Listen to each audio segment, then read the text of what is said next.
Bristol Community College, Mathematics with Dan Avedikian, Math 011, Arithmetic, Section 2.7, Problem 1.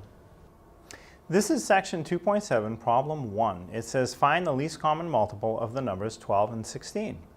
So what we want to find is the smallest number that both these numbers divide into evenly. And you can kind of guess at it and that'll work, but the mathematical way to do it is do the prime factorization of both numbers. So start with the 12, split it up any way that you see.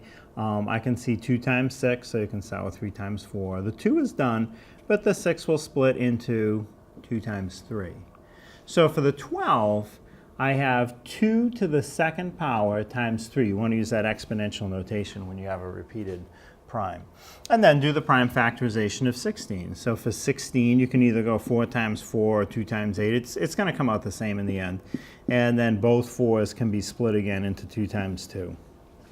So the 16 breaks down into 2 to the 4th. So now I have the prime factorization for the 12, and I have the prime factorization for the 16.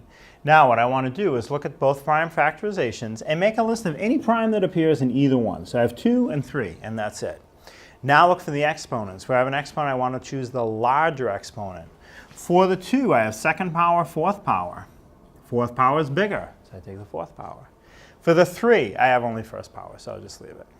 And then what I want to do is multiply those numbers together. So I did the prime factorization of both numbers, made a list of the primes taking the larger exponent, and then the last thing you do is you multiply them.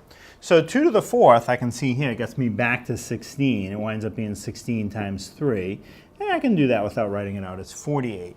So what that means is 48 is the smallest value that both 12 divides into evenly and 16 also divides into evenly. And what that amounts to is it would be the least common denominator if 12 and 16 were denominators.